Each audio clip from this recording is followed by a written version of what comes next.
नमस्कार, मैं हूं अनुपम मिश्रा। आगरा एपी सेंटर है। जी हां, लगातार मरीजों की संख्या बढ़ती जा रही है। लोगों के साथ साथ अब तो कोरोना वॉरियर्स भी संक्रमित होने लगे हैं। आगरा में 42 हॉटस्पॉट के साथ मरीजों की संख्या 706 हो गई है, जबकि मरने वालों का आंकड़ा 22 तक पहुंच गया है। तो आगरा सबसे ज्यादा हॉटस्पॉट है इस वक्त समूचे उत्तर प्रदेश में। जिस तरीके से आगरा में 706 तक यह आंकड़ा पहुंच गया है और 22 लोगों की मौत हो गई है। ताज के शहर आगरा में कोरोना का पहला मरीज 2 मार्च को मिला था और बढ़ते बढ़ते यह संख्या 700 के पार चली गई है। तो ताज का शहर आगरा ऐसा शहर बन चुका उत्तर प्रदेश का जहां सबसे ज़्यादा कोरोना पॉजिटिव मरीजों की संख्या है और यहां 22 से ज़्यादा लोगों की मौत हो चुकी है जो कोरोना पॉजिटिव थे। तो सबसे बड़ा सवाल यही उठता है कि आखिर ताज के शहर को किसकी नज़र लगी। तो सबसे पहले यहाँ 2 मार्च को जब मरीज मिला था, उसके बाद उसकी फैमिली के 5 मेंबर आए चपेट में और फिर उसका मैनेजर और मैनेजर की पत्नी कोरोना पॉजिटिव हुए। इसके बाद काफ़ी दिनों तक आंकड़ा थमा रहा, लेकिन जब जमातियों का विस्फोट हुआ जिस तरीके से, तो जमातियों के विस्फोट के बाद लगातार कोरोना मरीजों की संख्या बढ़ती चली गई और 25 मरीज एक साथ मिले। उसके बाद हालात ऐसे हुए कि शहर में कर्फ्यू जैसे हालात जारी करने पड़े। आप देख सकते हैं कि शहर में ये हाल है कि कर्फ्यू जैसी स्थिति नज़र आती है और सिर्फ वही लोग निकलते हैं जिनको बेहद ज़रूरी काम है या स्वास्थ्य सेवाओं से जुड़े लोग हैं। तो आगरा में आंकड़े बढ़ने की जो दर है वो 40% हो गई है प्रति सप्ताह। लेकिन संतोष की बात यह है कि 300 से ज़्यादा लोग डिस्चार्ज हो चुके हैं अब तक। तो कोरोना के खिलाफ महाजंग जारी है। प्रशासन और सरकार के साथ साथ पुलिस महकमा, स्वास्थ्य विभाग, सभी लोगों की नज़रें आगरा पर इस तरह से हैं कि जल्द से जल्द यहाँ के हालात सामान्य हो। लेकिन अभी जो स्थिति है उसमें मरीजों की संख्या ज़्यादा है, जिसकी वजह से यहाँ सख्ती के साथ लॉकडाउन लागू है। ऐसे में अब बड़ा सवाल यह उठता है कि जिस तरह से आगरा के हालात बेकाबू होते जा रहे हैं, उन पर नियंत्रण के लिए किस तरह के और प्रबंधन की ज़रूरत है ताकि जल्द से जल्द यहाँ का हाल सामान्य हो सके और लोग आम जीवन जी सकें। कैमरामैन बंटी के साथ हिमांशु त्रिपाठी, न्यूज़ 18 आगरा। ताजनगरी आगरा में कोरोना के आंकड़ों में लगातार बढ़ोतरी हो रही है। 700 से ज्यादा कोरोना मरीजों का आंकड़ा छूने वाले आगरा की अगर हम बात करें तो यह प्रदेश का सबसे हॉट स्पॉट कैसे बना, आइए इस खास रिपोर्ट में आपको दिखाते हैं।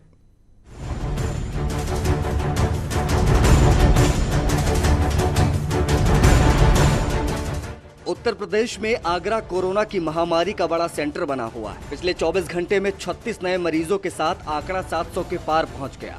आगरा में कोरोना की एंट्री कैसे, कब और कहां हुई, न्यूज़ 18 संवाददाता ने विस्तार से बताया।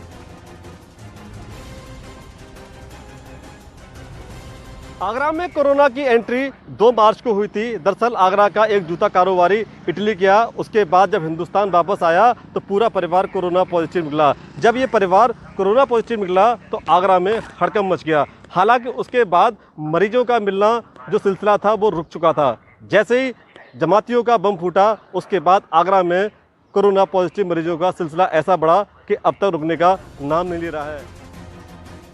ताजनगरी में कोरोना मरीजों की संख्या रुकने का नाम नहीं ले रही है। जमातियों की लापरवाही से आगरा प्रशासन के लिए मुसीबतें खड़ी हो गई हैं। 2 मार्च से अब तक आगरा में 22 लोगों की मौत हो चुकी है, जिसमें एक महिला पुलिसकर्मी भी कोरोना की चपेट में आने से दम तोड़ चुकी है। यही नहीं, एक पत्रकार की भी कोरोना से मौत हुई। आगरा में कोरोना की महामारी ने डॉक्टर, नर्स, पुलिसकर्मी, पत्रकार, सब्जी वाले, गैस सिलेंडर वाले और दूध वालों के साथ बड़ी संख्या में आम लोगों को अपनी चपेट में लिया है। हैरानी तो तब हुई जब 7 मई को आजीवन सजा काट रहा आगरा सेंट्रल जेल में कैदी कोरोना पॉजिटिव निकला। सेंट्रल जेल में बंद एक कैदी कोरोना पॉजिटिव निकला है। ठीक पीछे आप देख सकते हैं, इसी सेंट्रल जेल में जो वीरेंद्र नाम का कैदी सजा याफ्ता था, इसी जेल में बंद था, लिहाजा अब वो कोरोना पॉजिटिव है। दरअसल वीरेंद्र को शिकायत थी कि उसको ब्रेन स्ट्रोक हुआ है, साथ ही ब्लड प्रेशर हुआ है। लिहाजा उसको आगरा के सरोजिनी नायडू मेडिकल कॉलेज में भर्ती कराया गया। वहाँ पर जब उसका टेस्ट हुआ तो वो कोरोना पॉजिटिव निकला। अब हैरानी इस बात की व्यक्त की जा रही है कि जो शख्स पिछले 1.5 महीने से किसी से नहीं मिला, इस जेल के बाहर नहीं गया, उसके बाद भी कोरोना पॉजिटिव कैसे हो गया। आगरा में प्रशासन ने अब तक 42 हॉटस्पॉट बनाए हैं। आगरा से हिमांशु के साथ आरिफ खान की रिपोर्ट। और सीधे हम रुख करेंगे आगरा का। हिमांशु त्रिपाठी हमारे साथ लाइव जुड़े हुए हैं आगरा से। हिमांशु, आगरा में शुरुआत पर जिस तरीके से मामले निकलकर सामने आए थे, अब वो 700 को पार कर चुके हैं। क्या मसला है? क्यों प्रशासनिक अमला उस चेन को नहीं पकड़ पा रहा है जिसकी वजह से ये संख्या बढ़ रहा है, या फिर कारण कुछ और है? जी, इसका सीधा सीधा कारण है कि चेन अलग अलग दिशाओं में बढ़ चली है। तो सबसे बड़ी विस्फोटक स्थिति जो हुई थी वो जमातियों ने पैदा की थी, और शांत चल रहे आगरा के माहौल में कोरोना का धमाका किया था, विस्फोट किया था, जिसकी वजह से एक ही दिन में 25 जमाती आए। उसके बाद 25 जमातियों के कांटेक्ट वाले, फिर डॉक्टर मित्तल आए, डॉक्टर मित्तल के बाद डॉक्टर मित्तल के मरीज आए, और उसके बाद वही मरीज जब एसएन मेडिकल कॉलेज गए तो एसएन का स्टाफ आया। तो आज की तारीख में 104 जमाती कोरोना पॉजिटिव हो चुके हैं, और इनके इलाज कराने से, इनके और संपर्क में आने से तमाम संख्या बढ़ती चली गई। अब सबसे विकट स्थिति ये है कि शहर के अस्पतालों में फैला जब कोरोना, तो 7 हॉस्पिटल सील करने पड़े प्रशासन को, और श्री पारस हॉस्पिटल में 92 मरीज निकले, जिसकी वजह से वह हॉस्पिटल 11 जिलों में संक्रमण का कारण बना। 11 जिलों में संक्रमण फैला श्री पारस हॉस्पिटल की वजह से। लेकिन अब जो सबसे विकट स्थिति आई है वो एसएन मेडिकल कॉलेज की है। शहर में एसएन मेडिकल कॉलेज ऐसा स्थान बन गया, हॉटस्पॉट, जहां 60 से ज्यादा कोरोना पॉजिटिव मरीज हैं। खुद एसएन मेडिकल कॉलेज में जो अभी 23 लोगों की रिपोर्ट आई रात में, उसमें एक जूनियर डॉक्टर भी शामिल है। तो इस तरह से 5 डॉक्टर, 1 दर्जन से ज्यादा वार्ड बॉय और नर्स और उनके घर वाले सब मिला दिया जाए तो 30 की संख्या ऐसी है जो सीधे सीधे एसएन मेडिकल कॉलेज से जुड़ी हुई है। तो चेन अलग अलग दिशाओं में घूमी, प्रिंट मीडिया संस्थान भी आया। वहाँ एक वर्कर जो था, एक पत्रकार, उसका भतीजा डॉक्टर था, तो अपने भतीजे से मिलने के बाद संस्थान गया और संस्थान में चेन बन गई। 14 लोग प्रिंट मीडिया संस्थान के हैं। तो जो चेन है वो अलग अलग दिशाओं में बनी। तो जो चेन तोड़ने की बात अगर की जाए तो श्री पारस हॉस्पिटल की चेन ब्रेक हो चुकी है। 8,838 अब तक टेस्टिंग हुई है, जिसमें 706 लोग पॉजिटिव आए हैं। ये परसेंटेज इशारा करता है कि अगर आगरा में इसी तरह से टेस्टिंग हुई तो और केसेस आ सकते हैं, और कोई बड़ी बात नहीं होगी कि 1000 के पार यह आंकड़ा हो जाए। जी, ये मान के चल रहा प्रशासन की आंकड़ा 1000 के पार जाएगा, क्योंकि यहाँ टेस्ट आप आसपास के जिलों से अगर तुलना करेंगे तो कई गुना ज्यादा है। 8000 जो टेस्ट हुआ था 8835, अब वो 9000 के पार चला गया है। तो टेस्ट निश्चित रूप से ज्यादा हो रहे हैं। 3 जगह टेस्ट हो रहे हैं आगरा में, 2 स्थानों पर एसएन मेडिकल कॉलेज जालमा संस्थान और केजीएमयू लखनऊ। तो व्यापक पैमाने पर टेस्ट हो रहे हैं, और इसका सुखद नतीजा आएगा, क्योंकि जब टेस्ट होगा तभी चेन ब्रेक होगी। जब पता चल जाना बेहतर है। लोग छुपा कर बैठे, जैसे जमाती मस्जिदों में छुप के बैठे थे, तो छुप के नहीं बैठना है। लोग खुल के सामने आ रहे हैं और खुल के जांच हो रही है, व्यापक पैमाने पर जांच हो रही है, और यही शहर की बेहतरी के लिए अच्छा होगा। जी अनुपम, तो क्या यह माना जाए कि जब तक अधिकारी या प्रशासनिक अमला स्थितियों को समझ पाता, तब तक आगरा में बड़ी संख्या में जमातियों ने और बाकी जो लोग विदेश ट्रेवल हिस्ट्री थी जिनकी, वो सारे लोग कोरोना को फैला चुके थे, जो अब टेस्टिंग के बाद सामने आ रहा है? जी, जो विदेश से आए लोग थे उनकी तो ट्रेवल हिस्ट्री निकाली गई, और हजारों से ज्यादा लोगों के, मतलब करीब 1500 लोग निकले थे ऐसे, और पूरे परिवारों का परीक्षण हुआ तो उसमें बहुत ज्यादा मरीज नहीं आए हैं। सार्थक हॉस्पिटल के लोग थे तो वो उनकी संख्या उनके हॉस्पिटल तक सिमट के रह गई, 5 लोग आए। लेकिन जमातियों ने जो विस्फोट किया वो व्यापक होता चला गया, और उसके बाद छोटे छोटे मोहल्लों में घुसा, सब्जी वाले, सिलेंडर वाले, दूध वाले। तो इस तरह से स्थिति जो है खराब होती चली गई आगरा की। लेकिन राहत की बात है, यहाँ प्रशासन, स्वास्थ्य महकमा, पुलिस विभाग और योगी आदित्यनाथ की खुद पल पल की नजर है। लेकिन अब एक समस्या और है कि शहर के प्राइवेट हॉस्पिटल जो हैं उन्होंने हाथ खड़े कर दिए। शहर के आधे से ज्यादा प्राइवेट हॉस्पिटलों ने मरीज का देखना बंद कर दिया गया है। बिल्कुल, और ये धरती के हिमांशु, पारस हॉस्पिटल, एसआर हॉस्पिटल, इनमें भी पॉजिटिव केसेस सामने आए थे, इनको भी सीज किया गया था। और ये हम देख रहे हैं कि लगातार डॉक्टर और नर्स भी कोरोना पॉजिटिव आगरा में पाए जा रहे हैं बड़ी संख्या में। ऐसे में उनको लेकर क्या अपडेट आपके पास है? जी बिल्कुल, सार्थक हॉस्पिटल, फिर श्री पारस हॉस्पिटल, उसके बाद एसआर हॉस्पिटल, फिर जीजी नर्सिंग होम, उसके बाद तमाम पैथोलॉजी। तो इस तरह से एक ग्लोबल हॉस्पिटल। लेकिन जहां मरीज ज्यादा पाए गए उनको सील किया गया, लेकिन जहां मरीजों की संख्या सीमित रही उनको सील करने के बाद, क्वारंटाइन करने के बाद लोगों को परीक्षण जब आ गया नेगेटिव, तो उस हॉस्पिटल को खोलने दिया गया ताकि शहर की व्यवस्था न प्रभावित हो, लोगों को इलाज मिलता रहे। लेकिन दुर्भाग्य है बिल्कुल हिमांशु, आप नजर बना के रखिए, आगे भी हम आपसे अपडेट लेते रहेंगे। हिमांशु त्रिपाठी आगरा से बड़ी खबर पर हमें अपडेट दे रहे थे। आगरा किस तरीके से हॉटस्पॉट बनता जा रहा है, 700 का आंकड़ा पॉजिटिव केसेस का वहां पर पार हो गया है। आगे बढ़ते हैं। उत्तर प्रदेश में योगी सरकार 20 लाख प्रवासी मजदूरों की चुनौती को प्रदेश के लिए एक बेहतर मौके में बदलने में जुटी है। मजदूरों की सुरक्षित वापसी के साथ ही लेबर रिफॉर्म कानून के जरिए गांव और कस्बों में ही नौकरियां, रोजगार देने की योजना बनाई गई है। लेबर रिफॉर्म में हर कामगार या श्रमिक को नौकरी के साथ ही न्यूनतम 15,000 रुपए वेतन की गारंटी होगी। उसके काम के घंटों की गारंटी, सुरक्षा की गारंटी। अफसरों की टीम 11 के साथ बैठक में सीएम योगी ने निर्देश दिए हैं कि 20 लाख प्रवासी मजदूरों का क्वारंटीन सेंटर से ही तेजी से स्किलिंग डाटा तैयार किया जाए। अब तक 8 लाख प्रवासी मजदूर यूपी पहुंच चुके हैं। दूसरे राज्यों की तुलना में योगी सरकार अब तक सबसे ज्यादा लोगों को सुरक्षित ला चुकी है। रोजाना 35 से 40 ट्रेनें मजदूरों को दूसरे राज्यों से लेकर उत्तर प्रदेश आ रही हैं।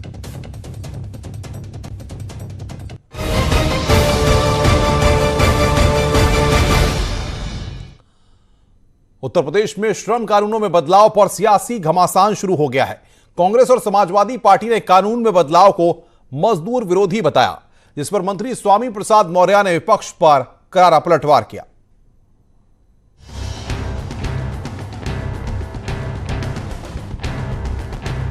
लॉकडाउन के दौरान हुए आर्थिक नुकसान की भरपाई के लिए योगी सरकार ने श्रम कानून में बड़ा बदलाव किया। सरकार का दावा है कि श्रम कानून में बदलाव से प्रदेश में आए प्रवासी मजदूरों को बड़ा फायदा होगा, साथ ही निवेश बढ़ाने में मददगार होगा। यूरोपियन बिजनेस ग्रुप के साथ वीडियो कॉन्फ्रेंसिंग थी। लेबर रिफॉर्म के ऊपर कोई वो जो कानून है, सिर्फ कुछ चीज़ों को छोड़ के वो लगेगा नहीं, तो उन लोग को बहुत बढ़िया लगा। बोला कि ये उत्तर प्रदेश एक बढ़ता हुआ रिफॉर्म की दृष्टि से एक राज्य है, तो उन्होंने इसका स्वागत किया। वहीं श्रम कानून में बदलाव को विपक्ष मजदूर विरोधी बता रहा है। उत्तर प्रदेश सरकार द्वारा श्रम कानूनों के लिए किए गए बदलावों को तुरंत रद्द किया जाना चाहिए। आप मजदूरों की मदद करने के लिए तैयार नहीं हो, आप उनके परिवार को कोई सुरक्षा कवच नहीं दे रहे, अब आप उनके अधिकारों को कुचलने के लिए कानून बना रहे हो। मजदूर देश निर्माता है, आपके बंधक नहीं। यही नहीं, समाजवादी पार्टी के अध्यक्ष अखिलेश ने भी कानून में बदलाव पर योगी सरकार को घेरा। उत्तर प्रदेश की सरकार ने एक अध्यादेश के द्वारा मजदूरों को शोषण से बचाने वाले श्रम कानून के अधिकांश प्रावधानों को 3 साल के लिए स्थगित कर दिया है। ये बेहद आपत्तिजनक व अमानवीय है। श्रमिकों को संरक्षण न देने पाने वाली गरीब विरोधी सरकार को तुरंत त्यागपत्र दे देना चाहिए।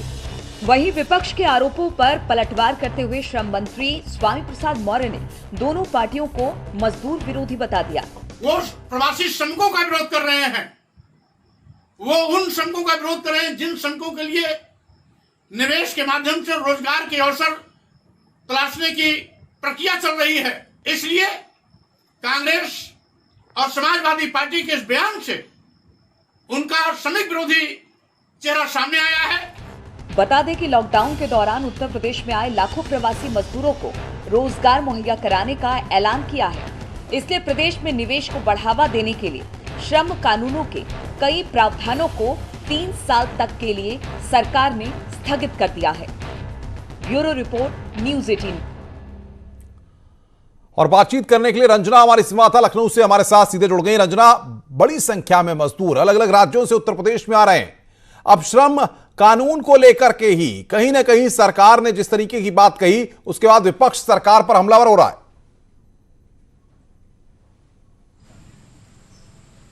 अनुपम, देखिए, मजदूर जो है उसके लिए बात तो सरकार कर रही है और विपक्ष भी उसके हक की बात कर रहा है, लेकिन कहीं ना कहीं दोनों के बीच अगर हम करें तो 2022 का मिशन भी सामने है अनुपम, और मजदूर एक वोट बैंक भी बनते जा रहे हैं। सरकार इकोनॉमी की जो हालत हो गई है उससे उबरने के लिए जो श्रम कानूनों में राहत दी है वो उसके तहत दी है, क्योंकि और मजदूरों को रोजगार देने की बात सरकार कर रही है, लेकिन इस जो श्रम कानून में जो छूट दी गई है उसके तहत उसका फायदा उद्योगपतियों को मिलेगा और वो निवेश करेंगे, वो अपने ही रोजगार बढ़ाएंगे, जिससे श्रमिकों को रोजगार मिलेगा। लेकिन अगर हम श्रमिक हित की बात जब करते हैं अनुपम, तो वो श्रमिक हित में कहीं ना कहीं ये कानून जो है उद्योगपतियों के हित में दिखाई देता है। इसका फायदा विपक्ष उठा रहा है और विपक्ष इस बात को लेकर के हमलावर है कि कहीं ना कहीं ये मजदूरों के अहित की बात हो रही है, मजदूरों की बात सरकार नहीं कर रही है। तो सरकार और विपक्ष आमने सामने है और मिशन 2022 क्योंकि सामने है,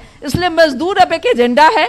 सरकार के लिए इकोनॉमी को भी वापस लाना है रास्ते पे, सरकार की अपनी मजबूरियां हैं और विपक्ष की अपनी मजबूरियां हैं क्योंकि मिशन 2022 सामने है, तो इसलिए दोनों आमने सामने हैं। सरकार क्या माना जाए रंजना, सरकार जिस तरीके से बड़ी संख्या में मजदूरों को लेकर के आ रही है, अब उनको नौकरी देने की बात हो रही है, गांव ग्रामीण अंचल तक सरकार रोजगार देने की रणनीति पर काम कर रही है, कैसे ये संभव होगा बताइए जरा।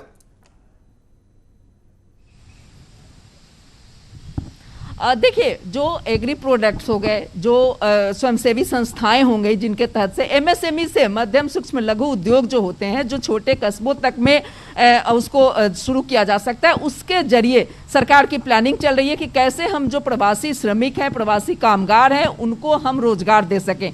ईंट भट्टों पे काम शुरू हो चुका है अनुपम, चीनी मिलें चल रही हैं। तो इस तरह से जो जहां पे जैसे जिस लायक है उसको वहां पे मनरेगा के तहत काम दिया जा रहा है। एग्री प्रोडक्ट्स जो तैयार हो रहे हैं और उसको लिए भी उनको प्रशिक्षित किया जाएगा कौशल विकास के माध्यम से। तो इस तरह से सरकार की एक पूरी प्लानिंग है कि जिस तरह से जो जमीन पे जो चीजें हो सकती हैं, छोटे छोटे जो उद्योग हैं, जो सूक्ष्म उद्योग कहलाते हैं, उसको डेवलप करके उसको बढ़ावा दे करके सरकार इन कामगारों को रोजगार दे सकती है। और ये तो इसके क्या लिए माना जाए, इसके लिए बाकायदा जो प्रशासन, जिला प्रशासन है, वही इसको डाटा तैयार करेगा, वही इन चीजों को देखेगा, या उसके लिए शासन स्तर पर कोई अलग से व्यवस्था की जा रही है? नहीं अनुपम, जो डाटा का काम होगा वो जिला स्तर पे ही होगा तैयार, क्योंकि जो कल ऐप लॉन्च किया गया है, जो प्रवासी राहत मित्र ऐप जो सीएम ने लॉन्च किया, उस ऐप के माध्यम से डीएम जो होंगे, जिलाधिकारी जो होंगे, वो डाटा कलेक्ट कराएंगे। क्वारंटाइन सेंटर से ही डाटा कलेक्शन का काम अनुपम शुरू हो चुका है और ये गांव-गांव तक, ग्राम प्रधानों तक की उसमें मदद ली जाएगी और इस तरह से पूरा डाटा कलेक्ट किया जाएगा जो राज्य स्तर पे लाया जाएगा और राज्य स्तर पे आके उसके हिसाब से कि कितने लोग जो हैं श्रमिक हैं, जो जरूरतमंद हैं, कितने लोगों को रोजगार की जरूरत है, जब वो राज्य स्तर पे डाटा आ जाएगा तो उसके हिसाब से एक बड़ा प्लान तैयार किया जाएगा और उसके बिल्कुल रंजना, आप नजर बना के रखिए, आगे भी हम आपसे अपडेट लेते रहेंगे। तो रंजना विस्तार से बता रहे हैं कि जो भी लोग अलग अलग राज्यों से जो प्रवासी आ रहे हैं, जो मजदूर आ रहे हैं, उनको अपने सुरक्षित स्थानों तक घर वापसी करने के बाद उनके रोजगार को लेकर के भी गाजियाबाद के यूपी गेट पर गाड़ियों की लंबी कतार लग गई है। यूपी गेट पर पुलिस के द्वारा गाड़ियों की चेकिंग का दायरा बढ़ा दिया गया है। जो लोग पैदल आ रहे हैं उनकी भी बाकायदा चेकिंग की जा रही है। जायजा लिया है हमारे संवाददाता सुशील पांडे ने। इस समय हम यूपी गेट पर गाजियाबाद के दिल्ली और गाजियाबाद से जोड़ने वाले बॉर्डर पर खड़े हैं। आप देख सकते हैं कि जिस तरह बॉर्डर पर किस तरह गाड़ियों की चेकिंग की जा रही है, जो तमाम जो लोग हैं उनसे पूछताछ की जा रही है। तमाम लोगों से कह रहे हैं कि तमाम जो लोग हैं वो देख सकते हैं, जो पैदल जा रहे हैं उनसे लगातार पूछताछ की जा रही है। जो बॉर्डर पे गाड़ियां आ रही हैं उन गाड़ियों की भी बाकायदा सघन चेकिंग हो रही है, क्योंकि कहीं ना कहीं पुलिस की तरफ से बार बार ये कहा जा रहा है कि जो दिल्ली से लोग गाजियाबाद में आ रहे हैं उन तमाम लोगों के पास क्या वैलिड पास है। केवल उन्हीं गाड़ियों को परमिशन दी जाती है, केवल उन्हीं गाड़ियों को इजाज़त दी जाती है जो फिलहाल यहाँ पर मौजूद हैं। हालांकि जो बड़ी संख्या में जो मजदूर हैं वो फिलहाल यहाँ से दिल्ली से गाजियाबाद की तरफ मुड़ते हैं, उनसे भी रोका जाता है। देखिए, जो तमाम लोग साइकिल से जा रहे हैं, जो पैदल जा रहे हैं, उनसे भी पूछताछ की जाती है कि आखिर आप किन कारणों की वजह से बाहर जा रहे हैं। तो ये कहीं ना कहीं एक यूपी पुलिस के द्वारा तमाम जो बॉर्डर्स हैं उन पर सघन चेकिंग की जा रही है और ये उन तमाम मजदूरों से, उन तमाम गाड़ियों से भी पूछताछ की जाती है कि जिनके पास पास नहीं है। देखिए, ये फिलहाल इनके पास वैलिड पास नहीं है और इनकी गाड़ी को वापस भेजा जा रहा है। तो ये प्रशासन के जो तमाम लोग हैं उनकी जांच की जा रही है। जिस तरह बार बार मुख्यमंत्री की तरफ से ये अपील की जा रही है कि आप लोग पैदल बाहर ना निकलें, बाहर अपने बॉर्डर को क्रॉस ना करें, और उसी आधार पर अब पुलिस ने भी बॉर्डर पर जो चेकिंग अभियान है वो बहुत ही कड़ा और सख्त कर दिया है। कैमरामैन योगी के साथ सुशील पांडे, न्यूज़ 18 गाजियाबाद।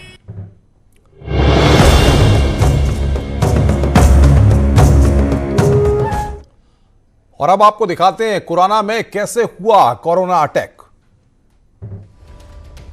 कुराना में हुआ कोरोना अटैक। बाहर निकलने का मतलब है कोरोना को दावत देना। वो है कुराना गांव, लेकिन लोग उसे कहने लगे हैं कोरोना गांव। एक गांव में 25 से ज्यादा मरीज, एक घर में मिले 7 मरीज। कुराना में कोरोना का कहर। यह है हापुड़ का कुराना गांव। लोग अब इसे कोरोना गांव के नाम से जानने लगे हैं और इसके पीछे जो वजह है वो बेहद चौंकाने वाली है, क्योंकि इस गांव में 25 से ज्यादा कोरोना मरीज मिले हैं। सड़कों पर पसरा ये सन्नाटा चीख चीख कर कह रहा है कि यहाँ सब कुछ ठीक नहीं है। जगह जगह नजर आते हैं तो सिर्फ पुलिस के जवान, जो इस गांव के चप्पे चप्पे पर नजर रखे हुए हैं। और इसकी वजह है इस गांव में कोरोना का कहर। हापुड़ जिले में कोरोना के एक्टिव मरीजों की संख्या 40 है, जिसमें से करीब 25 मरीज सिर्फ पुराना गांव के ही हैं। एक ऐसे गांव में हूं जिसका नाम कुराना है और लोग अब इसे कोरोना का केंद्र भी कहने लगे हैं। वजह है इस गांव में अब तक कोरोना के 22 मरीज मिल चुके हैं और पूरे हापुड़ जनपद में 40 मरीज हैं, जबकि आधे से अधिक इसी गांव में हैं। इस बुलेटिन में फिलहाल इतना ही। नमस्कार।